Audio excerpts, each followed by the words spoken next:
प्यारे छात्रों, आपका स्वागत है। आज हम थर्ड ईयर इलेक्ट्रॉनिक्स डिप्लोमा के सब्जेक्ट इलेक्ट्रॉनिक सर्किट्स कोड संख्या EL 301 का चैप्टर सेकंड का अध्ययन करेंगे। चैप्टर का नाम है मल्टी स्टेज एम्पलीफायर। जैसे कि नाम से पता चल रहा है, इसमें कई स्टेज को मिलाकर एम्पलीफायर का निर्माण किया जाता है, यानी मल्टी स्टेज अरेंजमेंट का प्रयोग किया जाता है।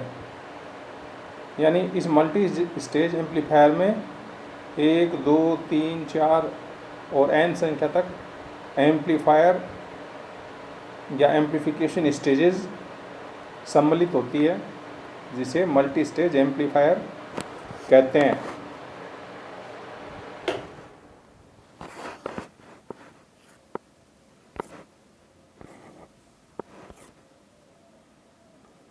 इसकी डेफिनेशन परिभाषा के रूप में हम इस तरह बता सकते हैं। ए ट्रांजिस्टर सर्किट विच है more than one amplification stages is called multi stage transistor amplifier. यानी इसकी परिभाषा इस प्रकार होगी: एक ऐसा ट्रांजिस्टर सर्किट जिसमें एक से अधिक प्रवर्धन या एम्पलीफिकेशन स्टेजेस शामिल हों, उसे हम मल्टी स्टेज ट्रांजिस्टर एम्पलीफायर कहेंगे। क्योंकि इसमें एम्पलीफायर में ट्रांजिस्टर का यूज होता है, इसलिए इसका नाम पड़ा मल्टी स्टेज ट्रांजिस्टर एम्पलीफायर। एक मल्टी स्टेज एम्पलीफायर में कई एम्पलीफायर्स कैस्केड अरेंजमेंट में, यानी एक के बाद एक कनेक्शन द्वारा कनेक्टेड होते हैं, और ये जो कनेक्शन होता है उसे हम कपलिंग कहते हैं। यानी दो स्टेजेस के बीच में जो जुड़ाव होता है वो कपलिंग द्वारा किया जाता है। कई प्रकार की कपलिंग होती हैं, जिनके नाम यहाँ दिए हैं: RC coupling, transformer coupling, direct coupling. RC coupling में जैसा नाम से ही पता चल रहा है, रेजिस्टेंस और कैपेसिटेंस युक्त कपलिंग दो स्टेजेस के बीच में यूज की जाए तो उस टाइप का जो अरेंजमेंट होगा मल्टी स्टेज एम्पलीफायर का, वो अरेंजमेंट कहलाता RC coupled amplifier.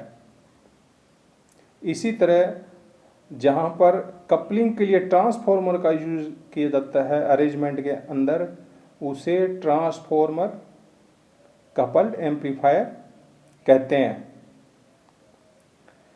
Direct coupling यानी एक स्टेज को दूसरे स्टेज के साथ सीधा ही जोड़ दिया जाता है, उसे हम डायरेक्ट कपलिंग या डायरेक्ट कपल एम्पलीफायर कहते हैं। RC कपलिंग,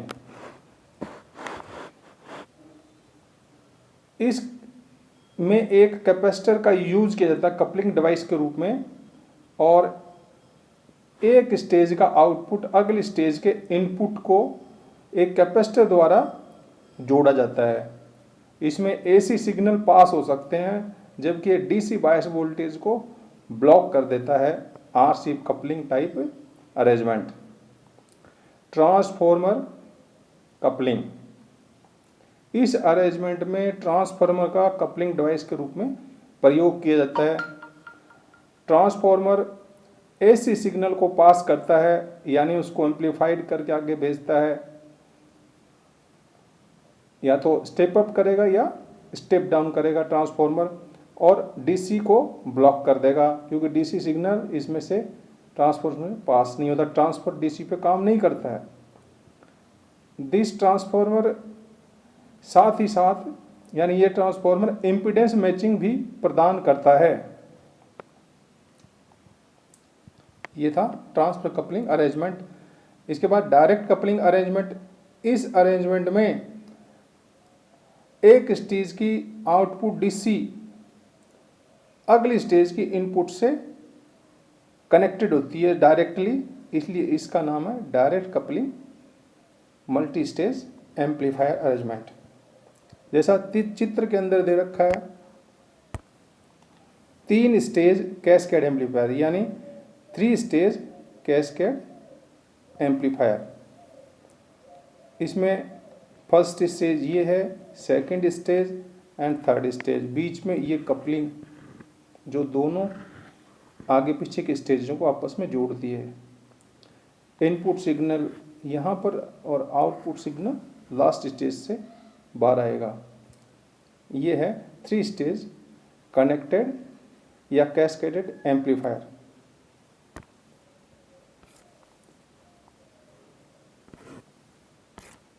इसके बाद में जो इम्पोर्टेंट टर्म्स एक मल्टी स्टेज एम्पलीफायर से संबंधित होती है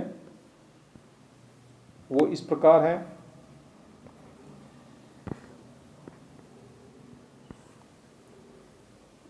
पहला, गेन। गेन असल में क्या है? यह है आउटपुट इलेक्ट्रिक सिग्नल का इनपुट सिग्नल के साथ अनुपात या रेशो। इसे ही हम एम्पलीफायर की गेन कहते हैं। यानी आउटपुट सिग्नल का इनपुट सिग्नल के साथ जो अनुपात होगा वो गेन होगा। जैसे आउटपुट वोल्टेज बटा इनपुट वोल्टेज, तो ये वोल्टेज गेन कहलाएगा। ऐसे ही करंट गेन होगा जब करंट का इस्तेमाल किया जाएगा। करंट आउटपुट बटे इनपुट करंट का जो रेशो होगा वो करंट गेन कहलाएगा। एक मल्टी स्टेज एम्पलीफायर की गेन को उसके प्रोडक्ट जो ऑल स्टेजेस के गेन से होगा उसके द्वारा प्रदर्शित किया जा सकता है। यानी product of gains of all stages equal to the gain of multi stage amplifier. यानी G इक्वल टू G1 गुणा G2 गुणा G3। यहाँ पर G overall amplifier multi stage amplifier का गेन है और G1 पहली stage amplifier, G2 second stage amplifier, G3 third stage amplifier का गेन है। परंतु G हमेशा इन तीनों के प्रोडक्ट से कम होता है, यानी G less than G1, G2, G3। यह जो कमी होती है ओवरऑल गेन में, ये loading effect of next stage, यानी अगली स्टेज का जो लोडिंग इफेक्ट है उसके कारण ये ओवरऑल गेन कम हो जाती है। फ्रीक्वेंसी रिस्पॉन्स, यानी आवृत्ति के सापेक्ष एम्पलीफायर का रिस्पॉन्स, किस प्रकार का आउटपुट किस प्रकार बनेगा, curve response curve. Gain frequency change के साथ परिवर्तित होती है क्योंकि जो कैपेसिटी और रिएक्टेंस है वो सिग्नल फ्रीक्वेंसी के साथ वेरी होता है और इससे V0 यानी आउटपुट वोल्टेज भी बदल जाती है। एम्पलीफायर की आउटपुट वोल्ट बदल जाती है। सिग्नल फ्रीक्वेंसी के चेंजेस के कारण XC में परिवर्तन होता है और उसका इफेक्ट सीधा गेन के ऊपर पड़ता है। आउटपुट वोल्टेज बदल जाने से गेन में भी परिवर्तन होता है। गेन को अगर बढ़ा दिया जाए, अगर इसकी फ्रीक्वेंसी को बढ़ाया जाए तो गेन भी इसके साथ बढ़ोतरी करती है। वोल्टेज गेन अधिकतम होती है इसकी रेजोनेंस फ्रीक्वेंसी पर। उसके बाद वोल्टेज गेन लगातार गिरती चली जाती है फ्रीक्वेंसी बढ़ने के साथ, जैसा कि आगे चित्र में दिखाया गया है अगली स्लाइड में। एम्प्लीफिकेशन के उद्देश्य के लिए वोल्टेज गेन हमेशा एक फ्रीक्वेंसी रेंज के मध्य कांस्टेंट या नियत बना रहना चाहिए ताकि हम वोल्टेज गेन का उपयोग कर सकें। जैसे ये आगे के चित्र में ये फ्रीक्वेंसी रिस्पॉन्स दर्शाया है एक मल्टी स्टेज एम्पलीफायर के लिए। इसमें देख रहे हैं यहाँ पर ये गेन है इस साइड में वाई एक्सिस पर और एक्स एक्सिस पर फ्रीक्वेंसी दर्शा रखी है। तो इन दोनों के बीच में जब देख रहे हैं कि शुरुआत में गेन फ्रीक्वेंसी बढ़ती है उसी के साथ बढ़ता जाता है और एक फ्रीक्वेंसी फिक्स्ड FR यानी रेजोनेंट फ्रीक्वेंसी या अनुनाद फ्रीक्वेंसी, ये जो मान है यहाँ इस पर ये मैक्सिमम होता है और उसके आगे जब फ्रीक्वेंसी बढ़ती है तो गेन लगातार गिरता चला जाता है।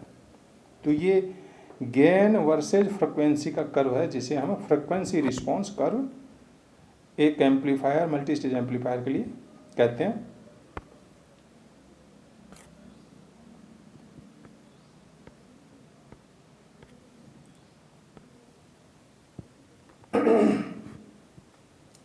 अगली जो टर्म्स है डेसिबल गेन।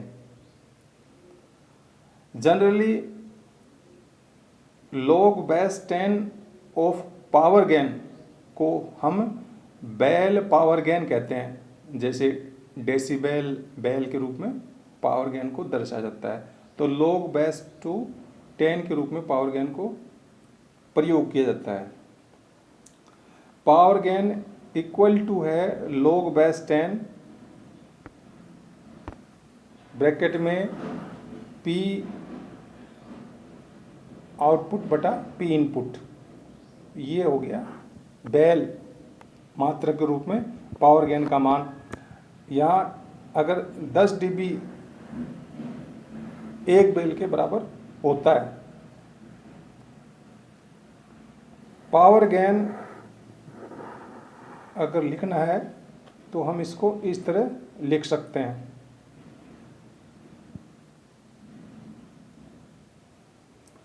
दस गुणा log base 10 in bracket P0 बटा PI, ये असल में आउटपुट पावर बटे इनपुट पावर का रेशो है जो लोगरिथम बेस 10 पे लिया गया है और ये dB के अंदर है। इसमें दोनों P0 और PI are produced on same resistance, then input जो पावर होगी Vn गुणा Vn, यानी Vn इनपुट का स्क्वायर, वोल्टेज जो इनपुट है उसका स्क्वायर बटे R, और ऐसे ही output power P0 equal to V0 का स्क्वायर बटे R, यानी आउटपुट वोल्टेज का स्क्वायर बटे R, या फिर आउटपुट करंट का स्क्वायर गुणा R के रूप में आउटपुट पावर को दर्शाते हैं। तो ये यहाँ पर इनपुट पावर हो गई और यहाँ आउटपुट पावर, इन दोनों को फिर मान को पहले वाली जो समीकरण यहाँ जो प्राप्त थी उसमें इन मान को इसको रखेंगे, तो वोल्टेज गेन dB के अंदर इस प्रकार प्राप्त होगी 10 log बेस 10 P0 PI बराबर 10 log बेस 10 V0 का स्क्वायर बटे R, फिर बटे Vn का स्क्वायर बटे R। तो यहाँ R से कट जाएगा, तो V0 का स्क्वायर और Vn स्क्वायर बटे Vn का स्क्वायर हमें प्राप्त होगा, यानी 20, और जो स्क्वायर है उसको आगे आ जाएगा, इसलिए ये 10 की जगह 20 हो जाएगा। 20 log 10 इन ब्रैकेट में है V0 बटा Vi, या इक्वल टू log 10 I0 बटा I। ये समीकरण भी हम इस्तेमाल कर सकते हैं सेम। तो इससे करंट गेन इन dB में हमें प्राप्त हो जाएगी। वोल्टेज गेन के लिए हम यहाँ तक फार्मूला यूज होगा और वोल्टेज गेन के लिए ये फार्मूला काम आ जाएगा। ये वोल्टेज गेन dB यहाँ से लेकर यहाँ तक, और करंट गेन के लिए dB में ये यहाँ तक। एक मल्टी स्टेज एम्पलीफायर के टोटल जो गेन है dB में वो हम इस तरह दिखा सकते हैं, G1 dB में प्लस G2 dB में प्लस G3 dB में plus dash dash plus Gn इन dB, यानी n स्टेजेज अगर यूज कर रहे हैं एक मल्टी स्टेज एम्पलीफायर अरेंजमेंट में, तो उनकी सभी जो स्टेजेज का जो गेन है वो जुड़ जाएगा G1 G2 G3 plus G1 के रूप में, और सभी dB के अंदर होंगे। तो ओवरऑल टोटल गेन हमें मल्टी स्टेज एम्पलीफायर की प्राप्त होगी। बैंडविड्थ, मल्टी स्टेज एम्पलीफायर के लिए बैंडविड्थ वह फ्रिक्वेंसी रेंज है जिस पर गेन का मान हमेशा 70.7 या उससे बड़ा मैक्सिमम वोल्टेज गेन के बराबर होता है या उससे बड़ा होता है, तब हम इसे इस फ्रिक्वेंसी रेंज को कहते हैं बैंडविड्थ, और इसका आगे चित्र में भी दर्शाया गया है। यानी बैंडविड्थ क्या होगी, जो 70.7 GM था उसको इस तरह यहाँ लिख रखा है, परसेंटेज में था वो 70.7% ऑफ मैक्सिमम वोल्टेज गेन। तो अगर उसका मान निकालें तो ये आएगा 0.707 GM मैक्सिमम यहाँ GM गेन है। तो ये अगर इस पर देखें तो कर्व को यहाँ कट करता है, तो यहाँ जो फ्रिक्वेंसी प्राप्त होगी, इन दोनों फ्रिक्वेंसी का जो अंतर है वो है बैंडविड्थ, यानी FH माइनस FL। ये यहाँ से लेकर यहाँ जो फ्रिक्वेंसी आ रही है ये बैंडविड्थ को दर्शाती है, जिसमें गेन का मान हमेशा इस वैल्यू के बराबर या इससे बना रहता है। और ये जो FR है ये मैक्सिमम गेन के ऊपर फ्रिक्वेंसी या रीजनल या अनुनाद फ्रिक्वेंसी को प्रदर्शित करता है। यहाँ पर ये कर्व में फ्रिक्वेंसी इधर है और गेन यहाँ शो की हुई है। तो इस प्रकार हमें ये एक गेन वर्सेस फ्रिक्वेंसी कर्व प्राप्त होता है, जिससे हम बैंडविड्थ आराम से निकाल सकते हैं।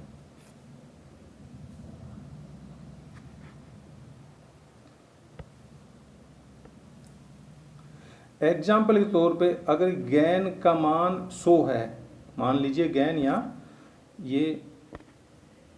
पर ये 100 है, तो इसका 70.7% कितना होगा, यहाँ होगा 0.707। तो 70.7% इसका होगा ये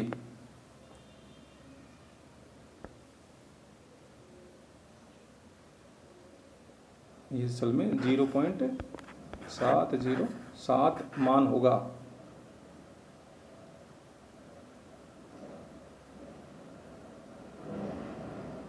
हाँ सही, ये मान यही रहेगा आपका। 100 अगर मैक्सिमम गेन है तो जो 70.7% है उसका 70.7 ही मान आएगा। और मैक्सिमम वोल्टेज गेन से जो गिरावट है गेन के मान में, वो हम इस तरह निकाल सकते हैं। AV 20 log 10 यानी 20 मल्टीप्लाई log बेस 10 ब्रैकेट में 100 मैक्सिमम गेन बटा उसका मान जो जितनी गिरावट आई 70.7 तक। तो उन दोनों से हम dB में जो मान आएगा 20 log 10 इन ब्रैकेट ये 1.4142 और इसको dB में निकाला तो ये 3 dB का मान आता है। यानी जो 100% गेन थी उसमें 3 dB